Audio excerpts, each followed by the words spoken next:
happening, fellow fantasy GMs? I am JJ Wang. He is the bearded one, DJ Dub. And with our powers combined, we are the Fantasy Couriers.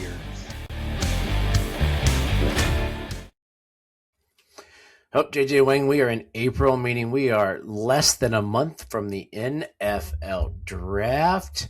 It's getting exciting. Free agency sort of waiting down a little bit, slowing down. There'll be some signings here and there, a bunch of signings probably after the draft, and then those post-June signings. I think A.J. Brown is the guy we're keeping an eye on. But are you starting to pay a little more attention to these rookies, or just sort of sitting there and reveling in what we have? I'm just kind of waiting. I mean, if I catch somebody talking about somebody, I'll try to listen as much as I can. But I mean, at this point, it's hard to get. I think it's kind of hard to get excited because you get burned in the past, where you get excited about guys and they end up going to situations that aren't ideal, and you're like, I got excited for nothing. So I'm kind of just holding the line. I mean, I'm getting to know everybody, but I'm not really overly excited about them. Yeah, I think we're gonna talk a little bit about one of those guys that people were not super over the moon excited for, but their excitement might wane a little bit for 2026 at least. But yeah, as we're getting in there, it's an interesting time. It's the time where I'm fiddling around, just seeing what trades can come, because we're in dynasty mode. That's pretty much about all you can do in dynasty at the moment is just trade and watch what other guys do. And a lot of leagues, I got a bunch of leagues that are quiet. I pulled off a trade with your brother-in-law the other day just to move Josh Downs to get some future picks. I mean, Josh Downs could be something, but yeah. I mean, realistically, it's Josh Downs and Alec Pierce are the two number one receivers in Indianapolis. That's stressful. That's going to be bad. I should have put Daniel Jones in our episode today. That would have been kind of the route to go to. But we could sit here and meander for a while, but we're going to jump into what we're going to talk about today. We're going to look. We've been talking about free agency. We've been talking about dynasty positions per se, and this week, we're going to look at a stock up, stock down for a couple of guys based upon free agency. A couple of guys are guys that had new locations, and a couple of guys are guys that were affected by new faces in new places, and and it could change their outlook for the year. So let's start with a little stock up. Let's talk about your boy. Let's get a little happy. Your boy Brock Purdy. I know you're a Purdy fan, Mr. Irrelevant. A little not so great last year due to injury. Only played 9 games. Still had, ironically last year in 9 games he had as many touchdowns as he did in 15 the year before, which is kind of interesting. And then he's coming off of a 4,200 yard season, his second year in the pros. So, but what has me thinking stock up is he did lose Juwan Jennings, who's been a guy he's been reliant on. He is down on George Kittle, and it makes me go, man, I'm kind of a moron here. But what he did add is Mike Evans, one of the most consistent receivers in NFL history, not named Jerry Rice. If you really he's not Jerry Rice, but as far as 1,000-yard seasons, that's Mike Evans and it's Jerry Rice and then some guys behind them. And then they also signed Christian Kirk, who's not a to-the-moon player, but he is a player that can give you that little bit of extra support as he'll be their wide receiver 3 and a sort of a better option, I would say, if not equivalent to Juwan Jennings. I think Evans is a big helper in the George Kittle problem. How are you feeling about Purdy? Are you on the train? Am I wrong with my stock up thought, or what do you think about him? I like Purdy. I think Purdy's just going to be like that ideal, you don't want him as a QB1. I mean, that would be hard. But I think he's your ideal QB2, because he's going to have some really good games, but the floor is really, really good as well. The only issue is his health. I mean, you did mention the 20 touchdowns he had. He also had 10 interceptions in 9 games, so that's not ideal. That was on pace for almost double his previous high in the season. So he was on pace for a lot of stats. But he wasn't playing the greatest. Like I said, his weapons were not ideal. The injury. So, but if he's playing. And I think Mike Evans helps a lot. Doesn't really matter who his quarterback is. He seems to be able to put up good numbers. that only helps the quarterback.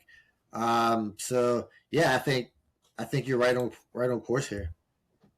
And currently, Brock Purdy is the number 12 player in redraft rankings. So he's right at, in a 12-man league, quarterback, a Yeah. QB1. So, well, and right around him, we're looking at quarterback 13 is Mahomes, 14 is Stafford, 15, I don't even understand this, is Bo Nix, Jared Goff, Jordan Love. Is Purdy, would you rather have Purdy or Mahomes? I mean, ideally, you think you would probably want Mahomes, but I mean, but I don't. But I think we're for what you're going to pay for Mahomes. I mean, what you're going to pay for Purdy. I mean, I think I'd probably rather have Purdy and just find me another quarterback. Uh, Like, uh, Stafford or Nix or Purdy? Is he above all those guys? I don't know if he's above. I don't know if he's above Bo Nix. I mean, I think I probably feel like I would rather have Bo Nix there. Yeah, I think they're low on Bo Nix as a whole. So, but yeah, Yeah, Brock, let's I look at a guess. guy. I mean, I guess I was pretty high on Bo Nix. I guess because I thought the. You're higher than I you don't know. think. You would have thought. As we look at our first stock down guy, we got to look at some breaking news this week. 5 years, $172 million. Kirk Cousins signed a make believe contract as far as anything is truly concerned. In all essence, he's getting paid $1.3 million base salary by the Raiders to mentor Fernando Mendoza. But according to the Raiders brass, they are Kubiak's looking at starting. It sounds like starting Cousins and giving Mendoza some of the watch and learn treatment. They seem to be similar personalities, so it's a good mentorship. And Cousins seems to know. I mean, he's old. Dude is 30. This is his year 38 season. So to know that the personalities will help Mendoza to grow, but it does make me think Mendoza's stock is down for this year. So looking dynasty, he's a rookie quarterback. We don't know. It's mixed reactions on him because the class isn't strong. He's the best of the thing. There are some people putting Simpson up there, but who knows? But for this year, Cousins will be there starting at least half the season. And then you look at his receiving core this year. The Raiders have not helped him much. They signed Jalen Naylor. We talked about the contract a few weeks ago. He's got rookie Batch. He's got Trey Tucker, Thornton, and luckily Brock Bowers and Genty are there. So his core is going to be a running back, a tight end, and a quarterback. But he's throwing. I mean, he's got a pretty terrible receiving core. One of the top. We were talking about how terrible Willis is going to go into. Like the Dolphins are terrible. This is not much better. Tucker showed signs, so we should be not as high on Mendoza as we were if there was no Cousins. At least he would have put up something versus nothing for half the year. Should we totally fade him this year, or do you think this is smoke and mirrors? Well, I mean, he's definitely probably, but I mean, like it's tough. I understand what the Raiders are trying to do. I mean, they're a bad team. They do draft Mendoza one overall. If you're drafted one overall, you usually start. I mean, so that'd be different. But maybe the Raiders are thinking, we're going to be bad. No, why throw him in there? To get murdered or maybe damage his career in any way. So I mean, I can understand the concept of what they're doing, but I'm not really thinking anything really changes as far as where I would have him like on my fantasy team anyway. I don't think I was really expecting anything out of him. Don't think I would really. Is he? Would he even? I wasn't even expecting a starting quarterback like in fantasy out What of about a him. quarterback two in Superflex? No, I would not want him as my Right. quarterback, as a starting quarterback.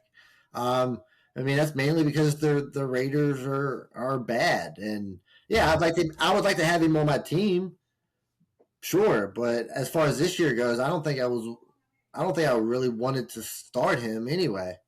So for me, nothing much really changes. Yeah, I'm not a giant Mendoza guy anyway, so it was just one of those. I was like, who's a stock down quarterback? Yeah, Mm, I mean, guys that I were mean, bad were bad, affected. I mean, I can understand why. I mean, for the just start the season for this year. I mean, I can understand why the initial thought would be that. But like I said, I mean, if it's dynasty, I'm not really. I was hoping more of the long game here. Maybe definitely next year for him to be starting. So that would be my ideal hope if I did draft him. Yeah, and dynasty guys that they can think, hey, I got him first. I got him. Usually, you're getting him with the 2 pick this year because the Love's going first. You're like, Yeah, hey, it looks like I'm going to suck again, so let's keep rolling. If you're yeah, taking so him too because you have why no not? quarterbacks, Yeah, or exactly. pick up Kirk Cousins. I mean, if Kirk Cousins plays, uh, Sure.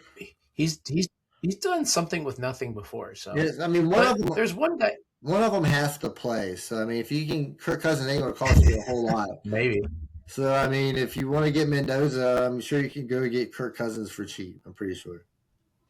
And everybody in Bourbon Bowl, do remember I have Kirk Cousins, Mendoza owner. Feel free to Yeah, send me something after the draft. yeah. One guy that we're going to figure out stock up or stock down, and that is C.J. Stroud. So we're looking at C.J. Stroud, who is a popular person, but statistically, he's done nothing but regress every year. 4,100 yards and 23 touchdowns, 5 interceptions his first year. 3,700 yards, 20 touchdowns, 12 interceptions his second year. And last year, 3,000 yards, 19 touchdowns, and 8 interceptions. While it was better than 2 years ago, statistically, he played 3 less games, or on average it was.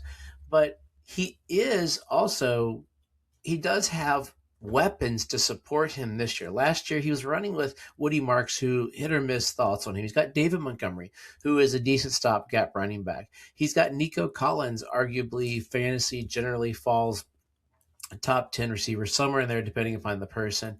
The 2 rookies from last year out of Iowa State, Higgins and Noel.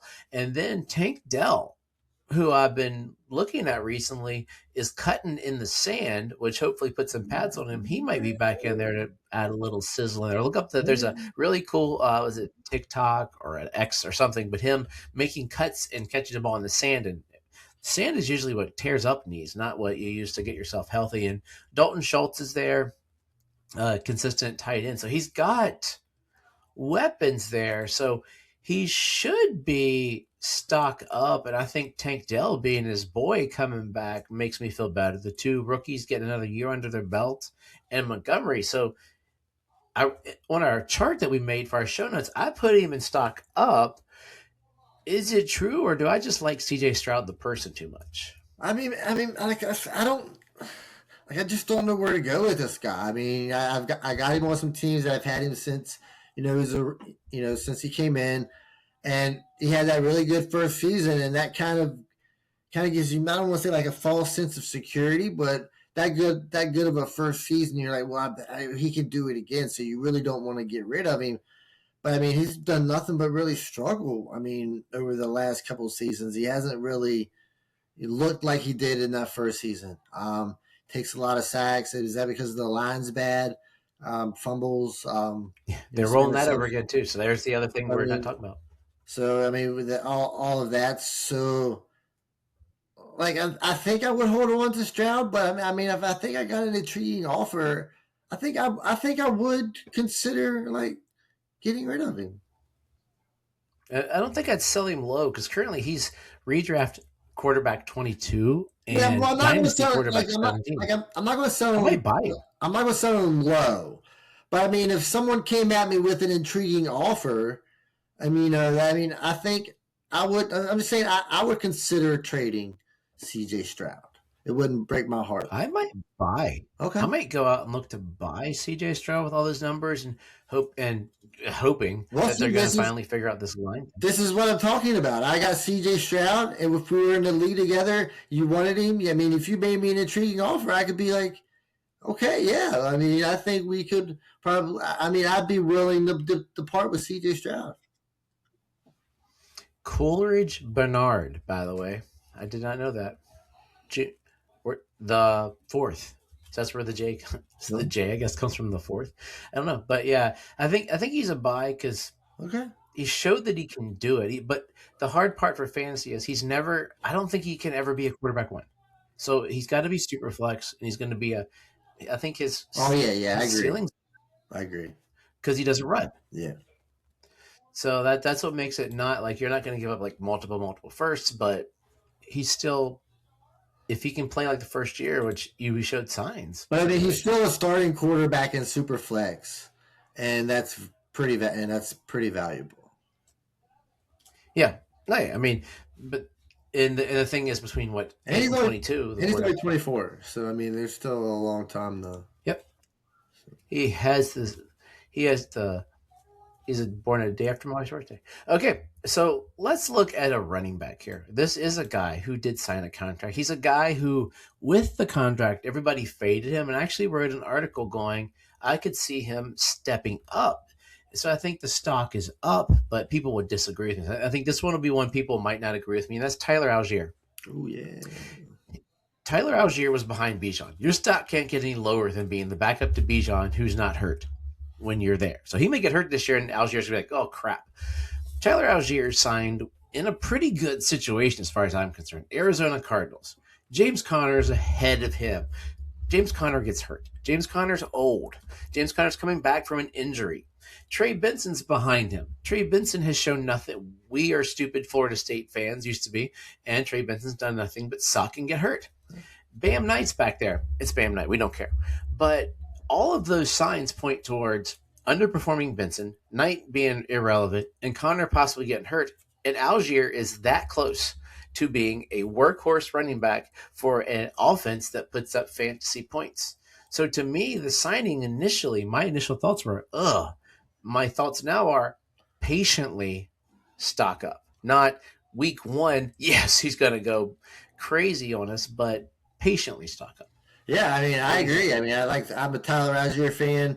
Of course, when like I thought he would not say land in a better spot, but I was hoping for him to land in a better spot. Yeah, But oh, yeah, 100%. honestly, I mean, how is this not a pretty good spot? I mean, everybody on that team gets hurt or isn't very good, and I think throughout the years, Tyler Algier's proved that he's pretty good, and he doesn't really get hurt a whole lot. Now, granted, he's not the RB1, so he's not getting the bulk of the carries. But I don't think he's really been hurt in his career. So I mean that's a positive. Some of these guys get hurt and barely even play. So I mean, I think by the first game of the season, Algier could possibly be the starting running back. I mean, in the starting, I mean, he might not be a workhorse running back, but he's going to be the leader in the backfield. That's pretty good. Yeah, and my comp for him has always been Michael Turner. And Michael Turner went from he was LaDainian Tomlinson's backup, another one of the Yeah, greats, and then he went to the Falcons at age 26 and became he was a top three running back for 3 or 4 years there, I believe it was. And Algier, he'll be 25 this season. I like him. Oh no, he'll be 26 this season. His birthday is tax day, so Yeah, he'll be 26 this season. So this to me seems like this could be it could it'd work. be cool to be able. This could be the comp that comes on this Could year. work.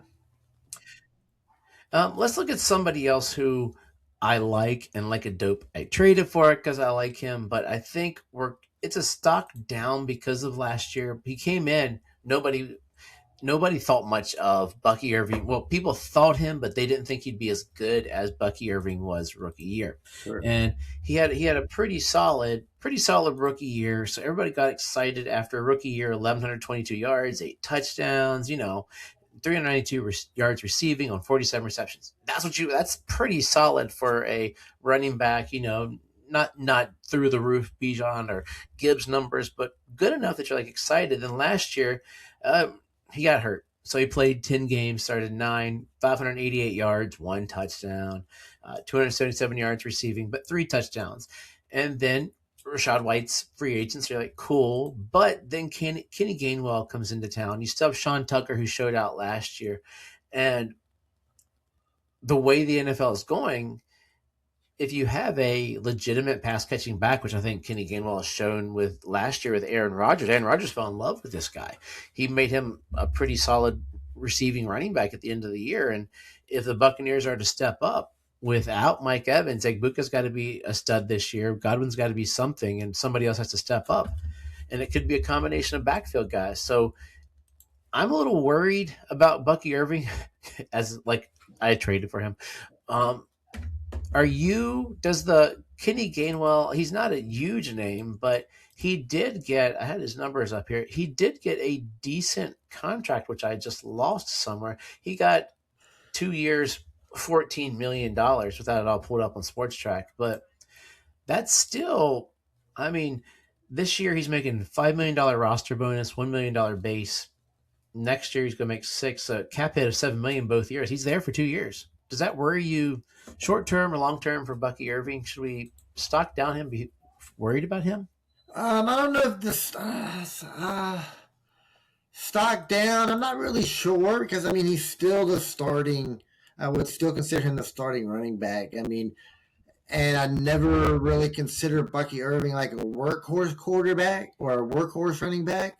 I just considered him like a starting running back. So I think that caps his ceiling his ceiling right there. I feel like he's going to get a majority of the running as far as the RB one will get majority of the running, so we get plenty of opportunity.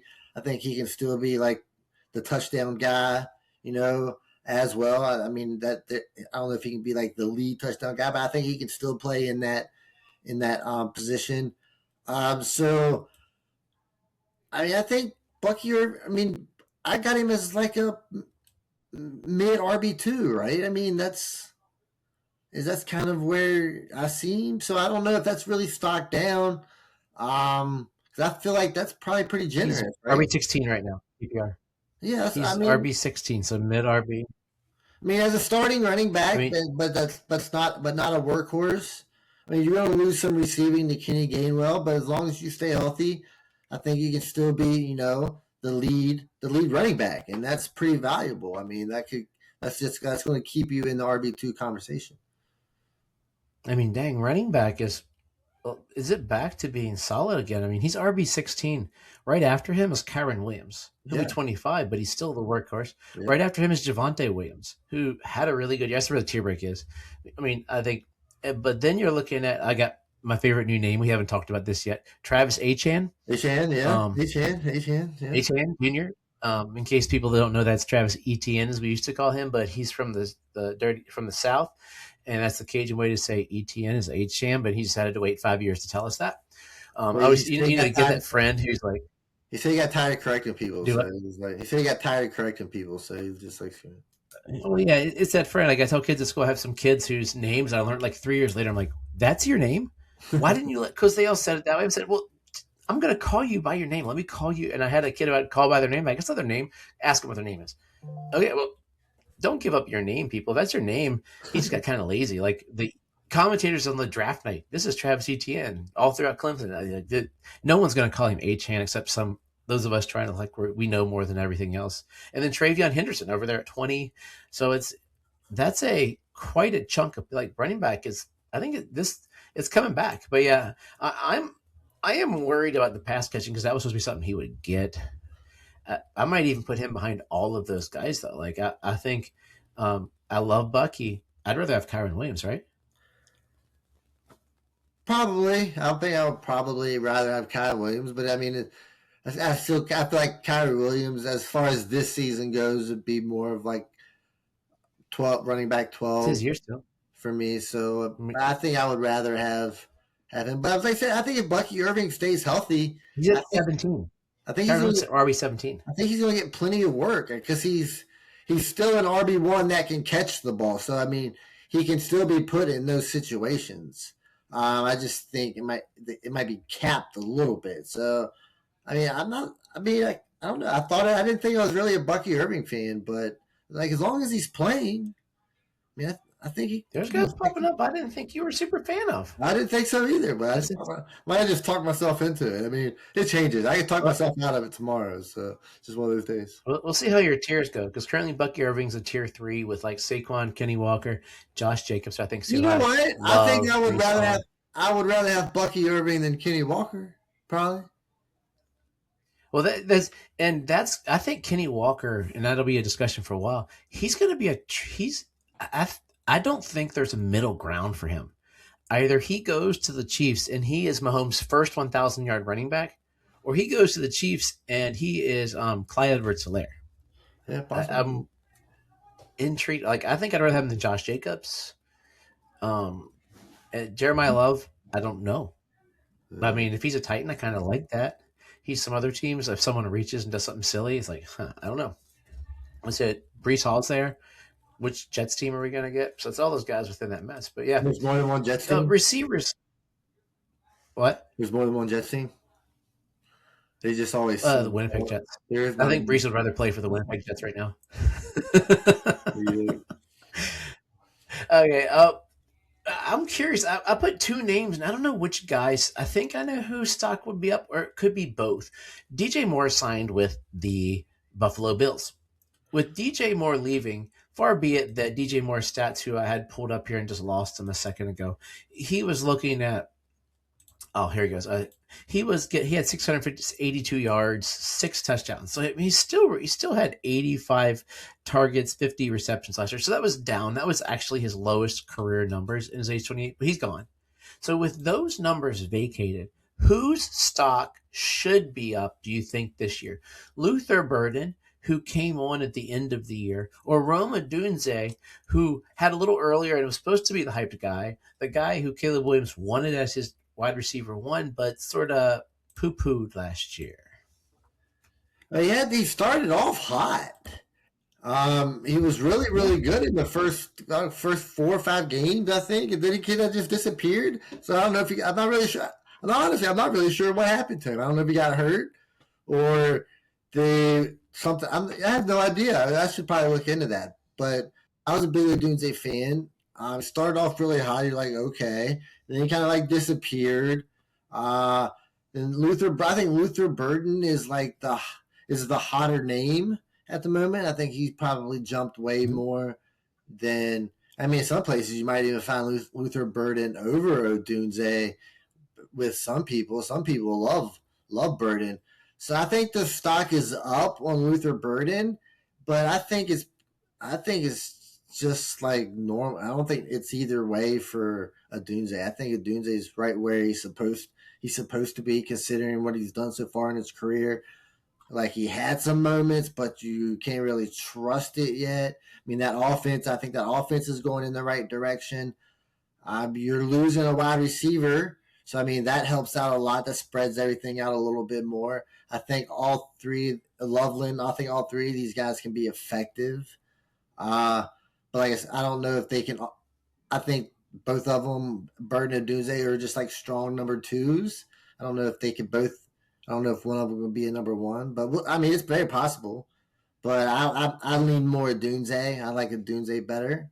So, but I think the stock up on Burden is probably bigger. Yeah, I'm a Doomsday guy, and which is funny. I traded him away to get Bucky Irving. He was part of that trade, but currently, redraft Luther Burden tier 4, wide receiver 21, Adunze tier 5, wide receiver Yeah, yeah. 29. See, I still think I would rather. I think the stock's going to be in the general consensus up for Burden because of what you said. He's the new hotness, but I think the stock should be up. I'm with you on a Dunze for the Caleb Williams. I think the big receiver, like I think they're both going to be fine. I mean, who knows? Maybe Loveland gets a lot of those yards, and there you go. He's the tight end one.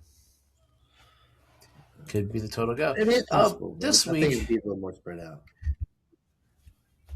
so Puka Nakua What's wrong with that guy, man? decided he was going to go out.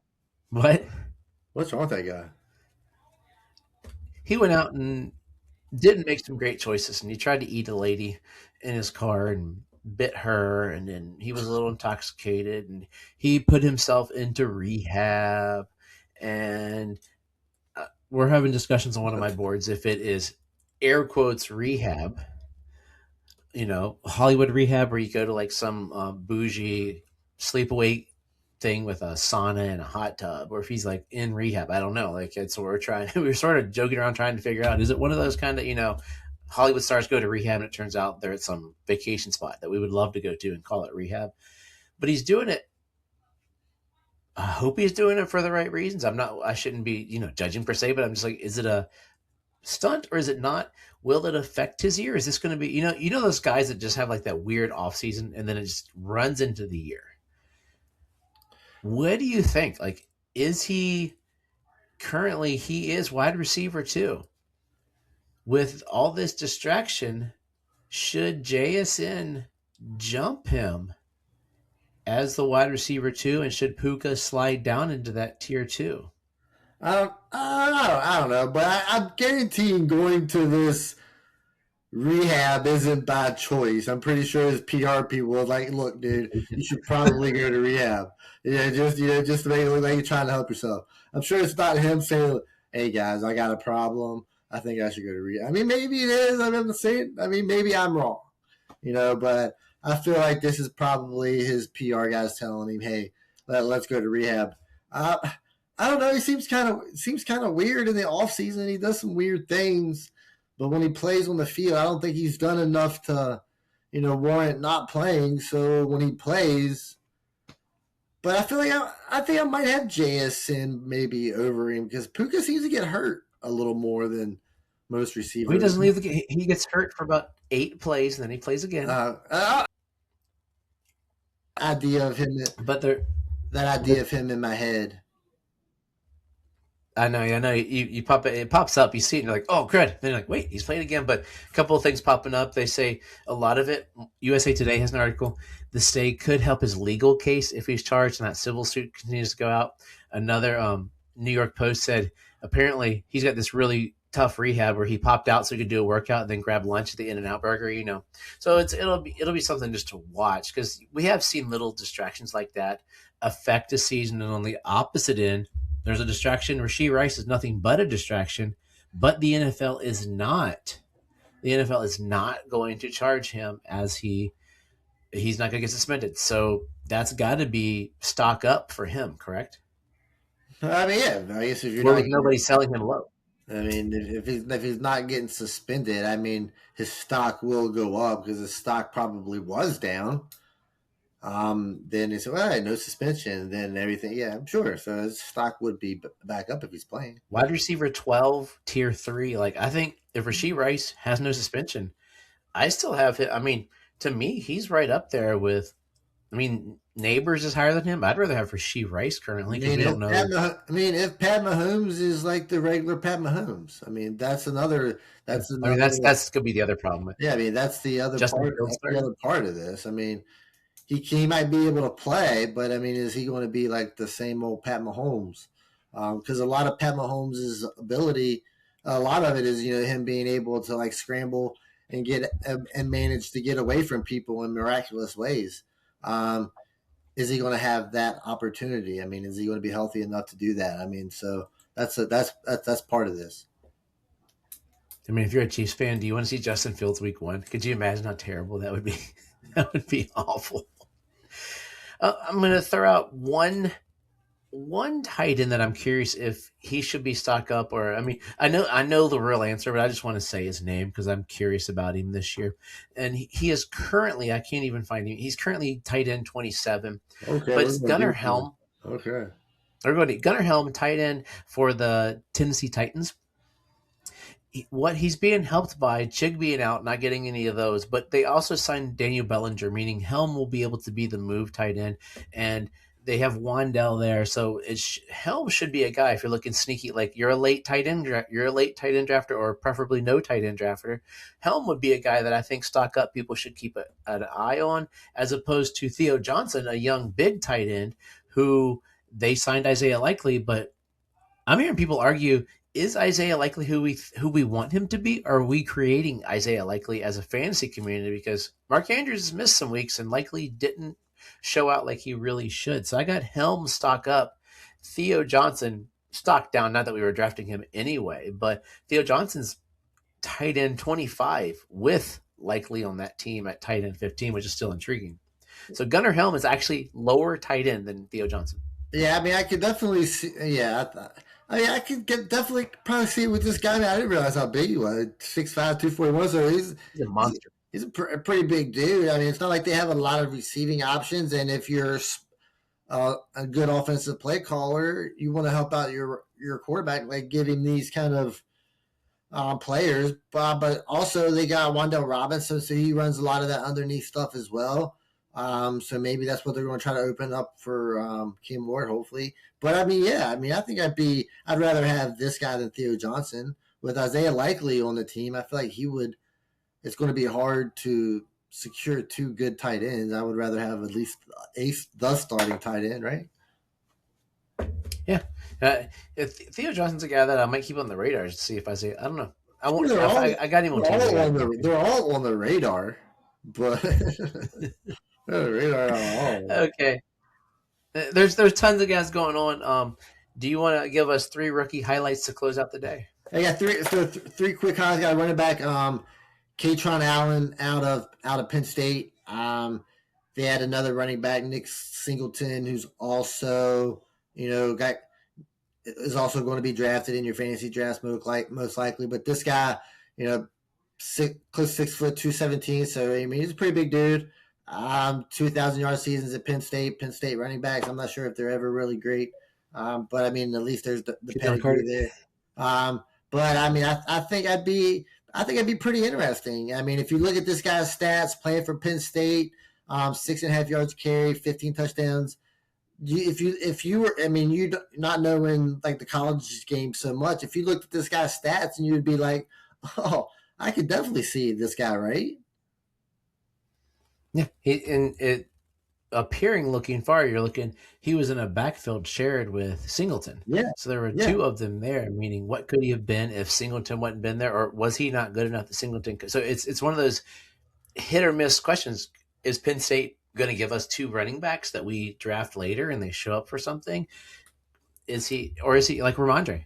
Ramondre is my core of guys that could have done even better, but they showed out when they came to the pros. So he's intriguing, and he gets over that weight limit that you're looking.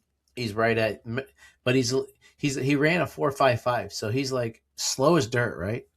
yeah, 4.55 from the 4.39 that Singleton ran. yeah.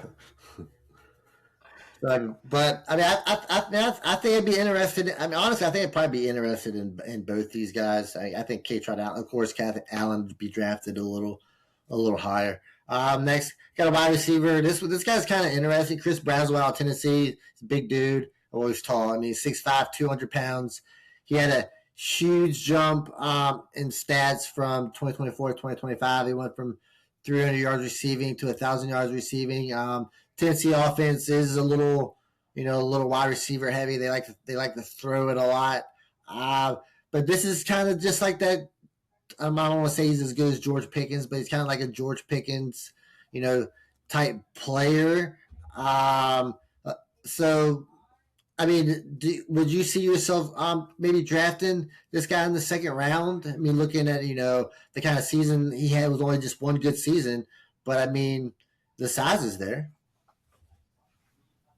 I'm always worried of those guys that have that one season that you're looking at. But I mean, we're looking at KC Concepcion, who has never had 1,000 yards in college. So I mean, I'm sure in high school he had a gajillion yards. So all these guys do, but he had 919 and 9 touchdowns, and he's supposed to be higher than that. He's supposed to be. There's possibility of a first round pick for this dude, whereas Brazel, he could. I mean, he's that 5th, 6th wide receiver, give or take him. Boston when that could go up or down.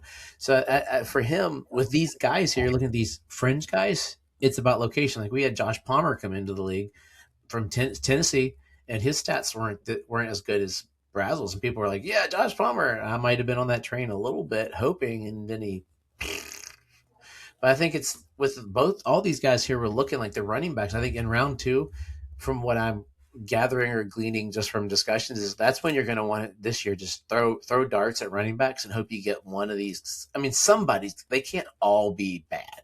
We can't have a draft where the only good player is Jeremiah Love and Mendoza eventually and Sadiq, and maybe whichever receiver hits, because we know receivers, their hit rate is kind of worrisome at times. Yeah, so I'd be intrigued. He's tall. He's tall and lean. Yeah, so. I mean that's kind of the receivers that I kind of find myself leaning to. But like I said, I also realize they're very, very hit or miss. Then my last one, I got 2 receivers from Indiana University, so they're probably a little more well known, than like a Chris Brazel, and that's Elijah Surratt. He's 6'2", 200, and then there's Omar Cooper Jr. He's also I think he's 5'11". So I think he's under 200. Neither one of them. So he's 6 foot 200. My bad. Neither one of them went over 1,000 yards for their season, but they did play for Indiana. We did see them produce, so they were on video a lot. They were always in the, they was always on TV. Would you be more willing with these guys, or say a Chris Brazzell being, he had 1,000 yards, but you watch these guys play more? Does that make sense? I mean, these two guys. I mean, Cooper had 13 touchdowns and Surratt had Yeah, 15 touchdowns. So they were scoring like nobody's business on the best team in the nation.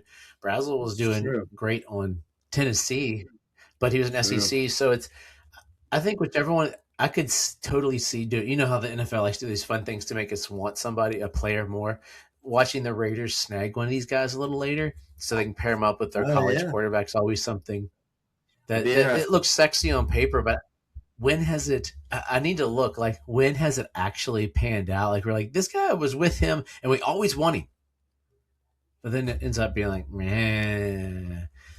So it's I would go for the bigger guy, I think, but if you get the littler guy, I mean Cooper is where I'm showing they're showing him at 6 foot, so he is Yes. getting they're giving him that extra inch, Yeah. and so I would take the faster guy. I mean, they're both stinking fast. So I mean, he's a little fast. Yeah, he's 4'6". He's slow. So but I would take probably Cooper over Surratt. But I think when we're getting to some of these guys, it's going to be situations as to do they have the opportunity? Are they on a team like say they get drafted on a team that has two good receivers? Yeah. I mean, They get drafted by the Buccaneers. You're yeah, behind. you're definitely going to like the guy that's in the better situation, right? Right Mhm. from the jump. That would be the tiebreaker. Like I If think Cooper between goes to a those better two. spot, you'll be like, oh yeah, well I'm aboard this guy's. Absolutely. So yeah, I mean, I like both, and they both come from a winning team. So let's keep going. Let's go. Okay, JJ Wayne, give us some wisdom as we get on out of here. Yeah, so I've been watching the highlights from the first week of baseball, and there seems to be a lot of talk, of course, of the umpiring. I don't know what I guess it's the strike zone computer. Yeah, yeah. So I find it. I think it has its advantage, but I'm kind of question mark over because I do know how hard it is to be an umpire behind the plate. But I mean, I can see where it helps in some situations, but it's got to make these umpires kind of like be sweating bullets out there, right? Is that how you want your umpire to be even under even more pressure? So what's your thoughts on these on the cameras? Well, it's interesting on my games at least. Like Yeah. I've watched a lot of the Cleveland games. They've been calling on the ABS system, and it's the hitters have lost more than they've won in my system. I was trying to find up as you were talking about this. I was trying to find up the percentage thus far. They said in spring training it was about 50% of the challenges were successful, but there's a boat ton because they were playing with it. Yeah, But yeah, yeah. I think it's one of those things that's in there for egregious things. And it's how do you decide what is egregious and what's not? Because you don't want like the World Series at some point adjusted on a strikeout on some Yeah, silly yeah, ball yeah. or a Totally strike agree. to win the game. Totally agree. So it's going to be. It looks here a week ago it was 11 of 33 are successful. So luckily it's not been egregious. I thought I heard of one game where they had a boat ton of them. Yeah, one umpire had like six of his calls overturned or something. Yeah, that was that one game. Yeah, 'cause I heard about that. I thought it was even bigger, but yeah, it's so. I think it's with technology, it's going to come. I think I wouldn't be surprised if in the next decade they just get rid of the home plate umpire for balls and strikes and put a giant robot there because that's what they're using. They're saying that that's better than the dude. So why are we even using the man when we're challenging the man with this thing that can go pew, strike, pew, ball? It doesn't seem to right. That's where if they're going to use it, use it. If not, human error should be in there. Yeah, yeah. I mean, I totally agree. But I mean, I can also understand having the guy behind the plate to like kind of like control the game as well as being like Yeah. pacing the game. I mean, I really a robot really can't do that. I think having an umpire at the plate like that is just as important as the umpire in the field. I mean, who is the? I mean, the robot is also going to have to call like outs at home too, right? So plays at home, or that's all the umpire. So, I mean, yeah, I think the umpires do a good job. I mean, but there's always going to be bad calls. And these umpires are missing by like they're missing by like so much to have to make these calls. Oh, Like we're it's a talking. bad Yeah, call. So I can understand what's like egregious calls if that's as far as they take it. But I think having it there is not a big deal. But I just thought it was kind of interesting though. So as always, trust yeah. yourself and trust the process.